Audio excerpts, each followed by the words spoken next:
반갑습니다. 데이업에서 2차 전지와 자동차를 맡고 있는 멘토 윤수명입니다. 이번에 할 종목은 바로 DA 테크놀로지이고요.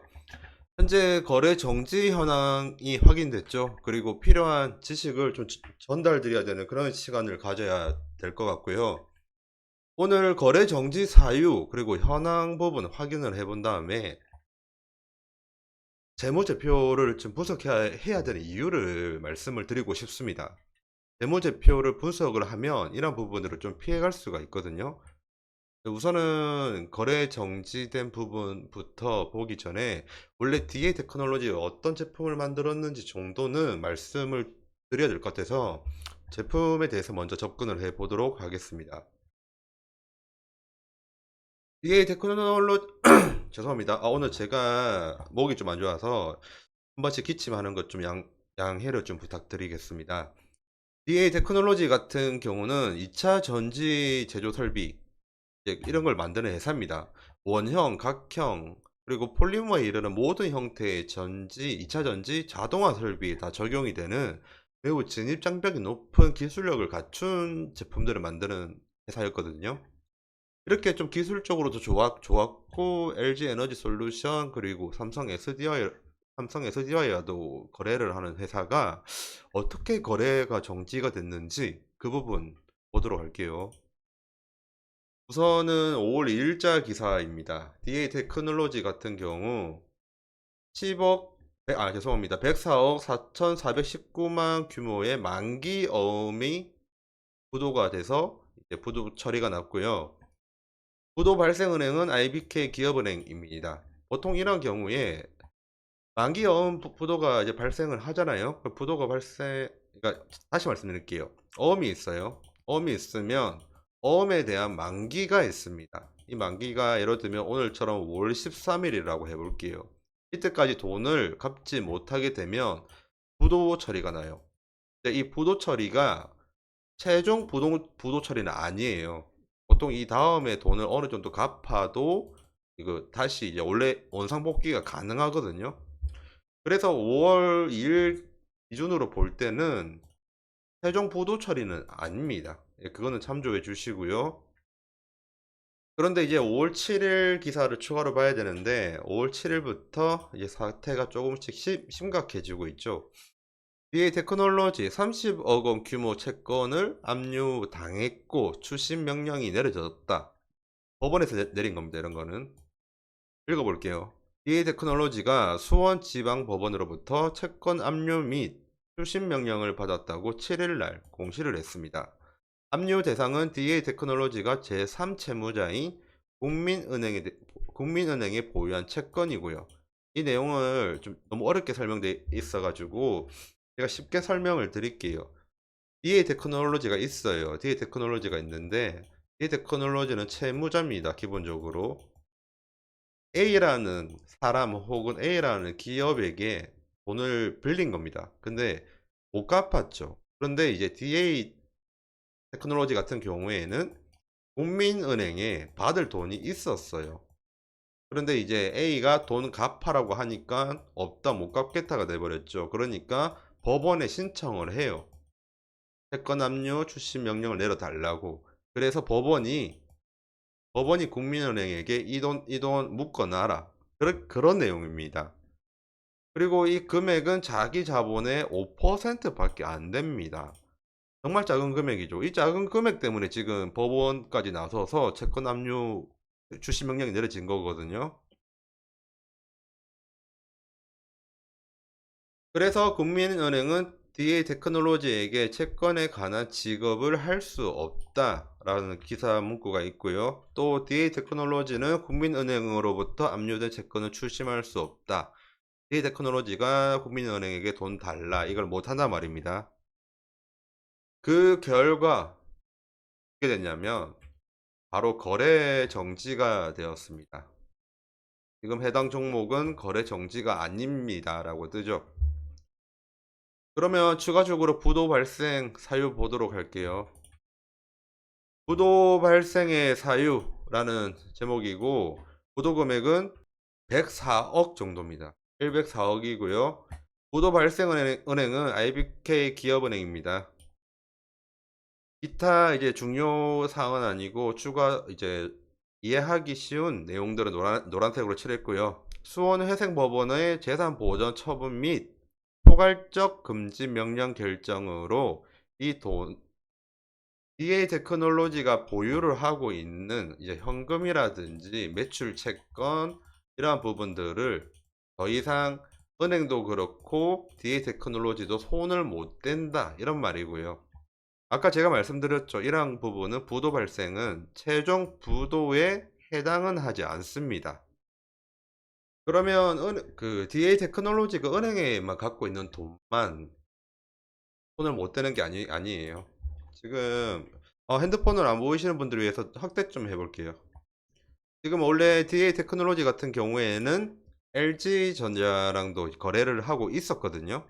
우선은 채권자인 최모모라는 분이 DA 테크놀로지에게 돈을 달라고 했는데 안 주니까 법원에 이제 소송을 제기를 했고요. 그래서 DA 테크놀로지가 LG전자에 납품을 했었을 거잖아요. 그에 대한 매출 채권을 받을 게 있습니다. 그 부분을 지금 손을 못 대게 한 거고요. 수원지방법원에서 했죠. 이 외에도 또 많아요. 고작 자본금 5% 정도인데 좀 안타깝다 생각이 들고요. 이번에는 주식회사 에너지솔루션입니다. 에너지솔루션 쪽에서도 이제 DA 테크놀로지가 납품을 했었고, 에너지솔루션은 이에 DA 테크놀로지에 줄 돈이 있잖아요. 그 부분도 지금 압류를 해놨습니다. 이 부분을 지금 DA 테크놀로지가 손을 못 대고 있는 상황이고요. 추가적으로 조금만 더 띄우겠습니다. 추가적으로 국민은행도 있네요. 국민은행도 있고 이게 다 별개인 게 아니라 지금 보면 전부 다 동일한 금액이에요. 동일한 금액이고 그리고 동일한 채권자거든요. 동일한 채권자. 글로 요약을 좀 드릴게요. 최머머라는 사람이 이제 DA 테크놀로지한테 돈 갚아라고 했는데 안 갚았죠. 그래가지고 법원에 말을 했고 법원이 이제 이 정도에 되는 금액에 대해서 LG전자, LG엔솔 그리고 뭐 국민은행 그리고 기업은행 전부 다 돈을 DA 테크놀로지한테 주지 말라 이렇게 된 겁니다. 사건은 하나고 그 LG 그 에너지 솔루션, LG전자, 기업은행, 국민은행 돈을 다 못되게 한 거거든요. 그냥 1사건, 2사건, 3사건, 4사건 이런 식으로 막 30억, 뭐 50억, 70억 이렇게 여러 개가 있다 이렇게 생각하면 안 돼요. 그냥 달랑 한 건입니다. 30억. 29억 9천만 원이죠. 우선은 딱 그러한 상태인 거고요. 그러면 우선은 부도 상황이 발생을 했잖아요. 그러면 부도 상황이 발생을 했기 때문에 이 회사의 과거에 어떤 일들이 있었는지 점검은 한번 해볼게요. 2024년 2월부터 2023년 12월까지 전환가액 조정, 전환가액 조정, 전환가액 조정. 전환가액이 한 5천원 정도였으면 1,000원으로 줄여주겠다 뭐 그랬던 거겠죠. 근데 지금 전환가액 조정도 중요하지만 이렇게 많은 전환 사채를 발행했다는 것도 문제입니다.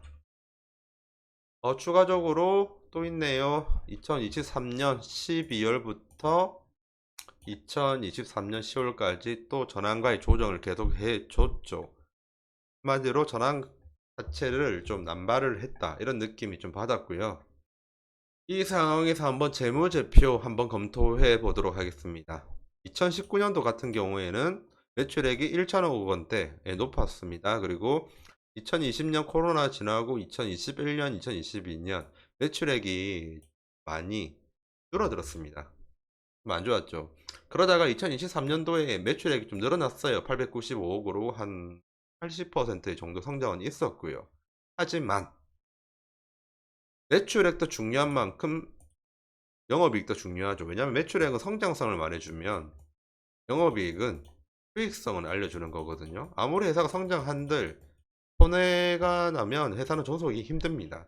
영업이익 분을 보면 2020년도부터 지속적으로 마이너스였어요. 심지어 2023년도 895억까지 올렸는데 마이너스 비율이 445억으로 굉장히 크게 적자 폭이 늘어난 거거든요.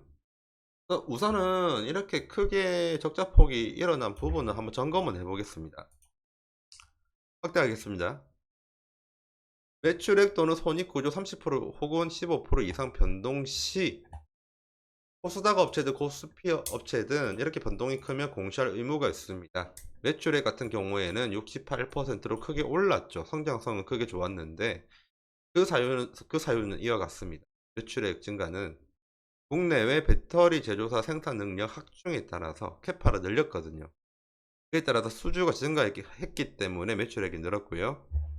손익구조 부분에서 보면 영업이익은 마이너스 130%, 당기순이익은 마이너스 90%에 가깝습니다. 굉장히 수익이 악화가 되었죠. 손익구조의 변동 사유는 크게 두 가지가 있습니다. 원자재 가격 상승, 원자재 가격 상승했습니다. 실제로 외주 비용 증가에 따른 제조 원가율을 상승을 했다. 저는 이 부분이 좀 이해가 좀 안 가는 게, 지금 원자재 가격 상승은 피할 수가 없는 외부 효과잖아요. 정말 피할 수 없는 외부 효과예요. 뭐 니켈 상승이라든지 크롬 상승이라든지 그런 거를 일개회사가 어떻게 잡아요. 근데 외주 비용 증가에 따른 제조 원가율이 상승했다. 원가율이 상승을 해서 영업이익이 계속 적자를 봤다. 이 말이잖아요. 그죠? 그러면 이럴 때는 내부 통제를 강화를 해서 흑자 구조로 만든 다음에 매출을 확대시켜야 돼요. 아무리 고정비 절감 효과라는 부분이 있다고 하더라도 단가가 원가를 따라가지 못하면 회사는 망합니다. 이 부분은 경영진의 큰 잘못이라고 생각을 하고요.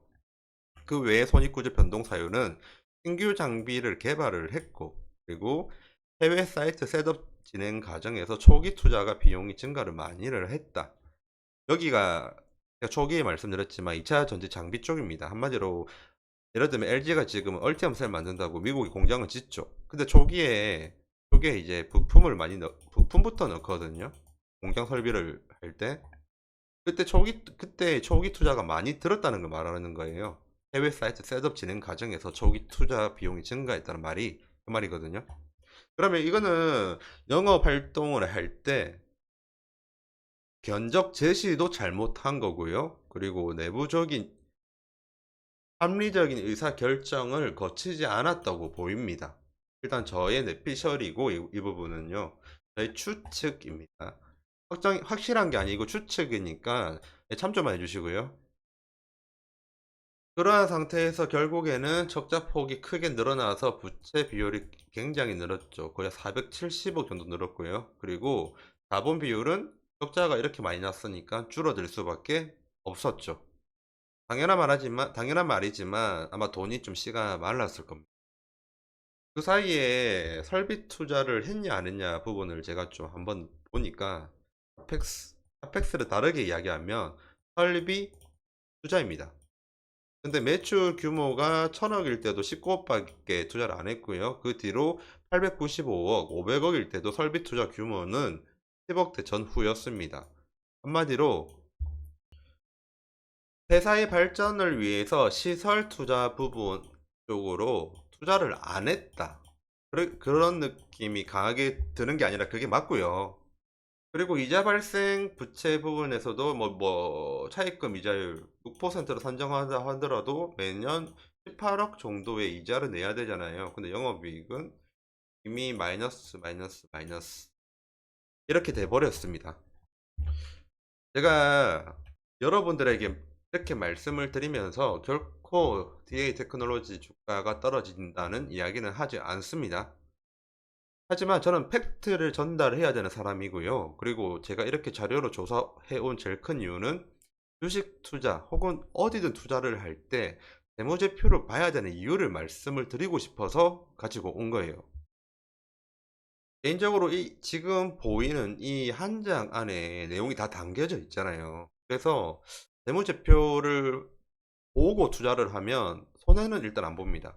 정말 손해는 안 봐요.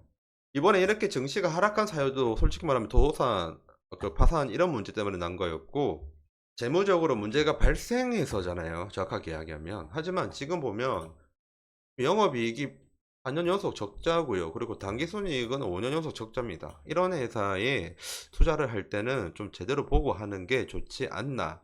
예, 저는 좀 안타까워서 그런 말씀을 좀 드리고 싶고요. 그리고 이 회사는 저는 더 안타까워요. 왜냐면 배터리 장비 쪽이 이제 좀 24년, 25년만 견디면 업계, 그러니까 업황으로 굉장히 나중에 좋아질 확률이 엄청 크거든요. 특히 2차 전지 장비 쪽은.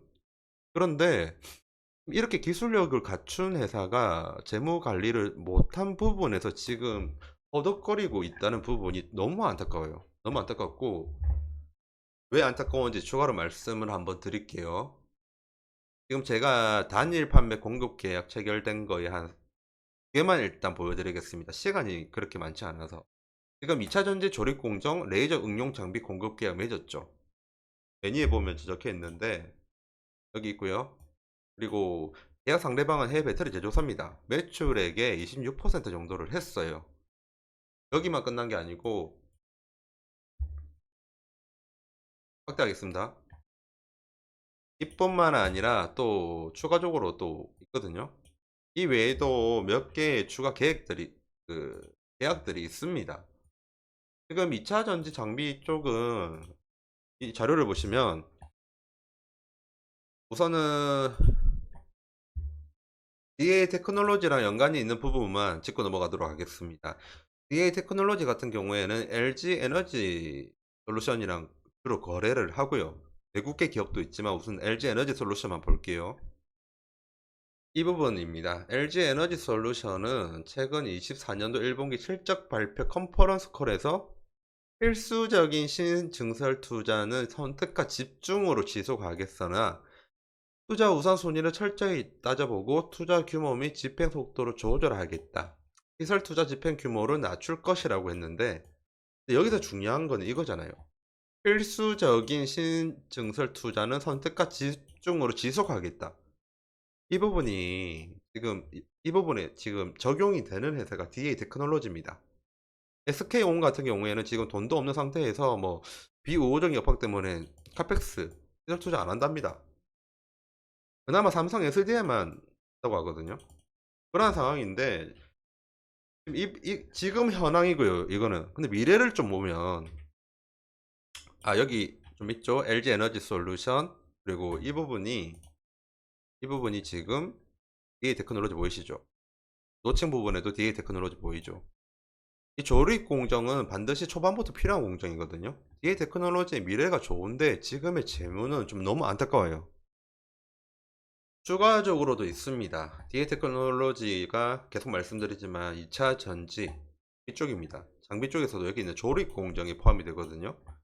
지금 배터리 장비 시장 전망을 보면 2024년 3월 기준인데 올해는 좀 안 좋을지라도 2027년 정도가 되면 1,400억 오르죠. 거의 70%의 성장이거든요. 그리고 2030년도 보십시오. 거의 2배 이상이에요. 지금 DA 테크놀로지 같은 경우에는 24년도 그리고 25년도만 버티면 돼요. 그런 상황에서 재무적인 부분에서 좀 관리를 왜 이리 했는지 전 이해가 안 되는데 우선은 너무 안타깝고 DA 테크놀로지 DA 테크놀로지 같은 업체에 투자를 하셨으면 그래도 미래는 일단 이렇게 말씀을 드리고 싶어요. 하지만 DA 테크놀로지를 안 가지고 계신 분들은 다음에 투자를 하실 때 재무제표를 좀 봤으면 좋겠습니다. 아니면 제 방송 오세요. 댓글 남겨주시면 제가 제 분야 아니더라도 분석해서 간략하게라도 말씀을 드리도록 하겠습니다. 정말 안타까워서 그럽니다. 지금까지 2차 전지와 자동차를 맡고 있는 멘토 윤수명입니다. 감사합니다.